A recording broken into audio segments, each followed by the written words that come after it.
So for the first jig we're going to tie is going to be a simple two material jig, Chenille Marabou. It's the basic jig. A lot of videos out there showing you how to tie one. I'm just going to show you how I tie mine. Two materials. Of course you're going to need thread. Thread doesn't count as material; it's a tool. This is going to be 70 denier flat wax nylon. This one's a Danville. This is the one I happen to have black in, and since we're tying it purple and orange, I'm going to be using a black thread. Could use purple, could match it to your body, could just go and buy, 2 or 3 threads, like a white, a black, and a red. And then you got, your light jigs, you tie white, your dark jigs, you tie black. And your exposed necks, you're going to tie red. This is red thread, but this is a UTC Ultra thread, 70 denier. Oh, excuse me. They're the same thing, just different brands. The spools you can probably tell the spools are shaped a little bit differently. This one's taller and thinner, and this one's short and fat. Bird's making a racket over there. But like I said, the first one, so the jig head, 1/64 ounce jig, number 10 hook. I use Woolly Bugger Marabou. It's a little tougher to find online, but for small jigs, I really prefer it. You can see the material that comes off the side of the stem here. Like, this stuff is perfect sized for a small jig tail, and you can get 6 to 8 jigs out of this one feather. Where if you have blood quill, it'll work.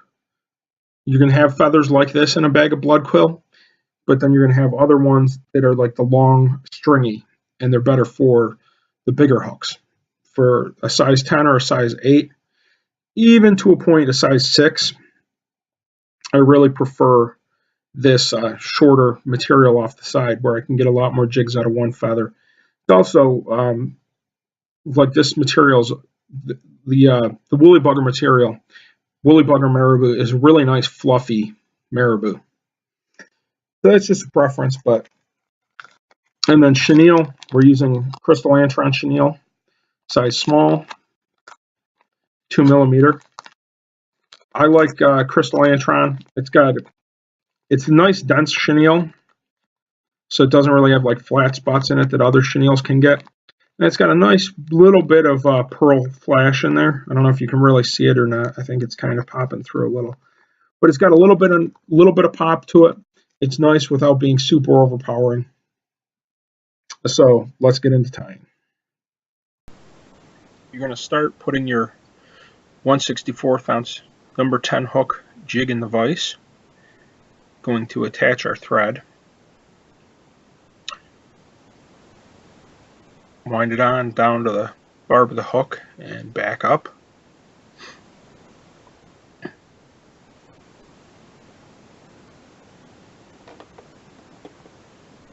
Clip that tag end off.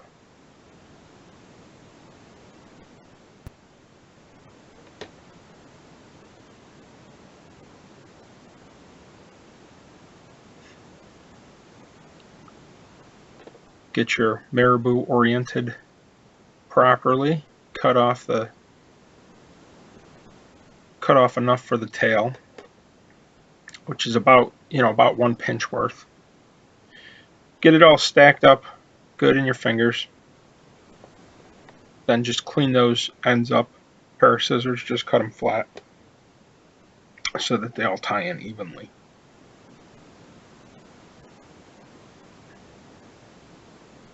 Get a few wraps securing it and stitch it back to the barb of the hook.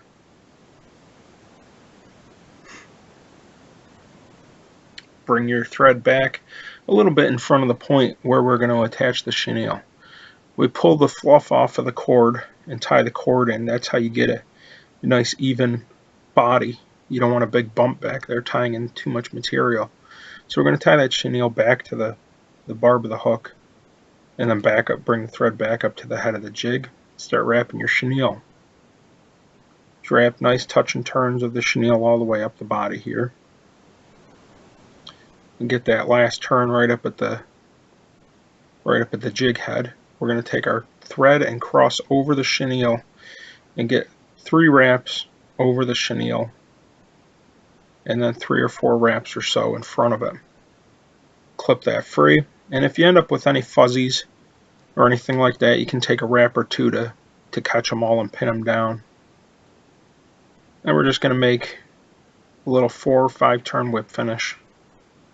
Do another one for security.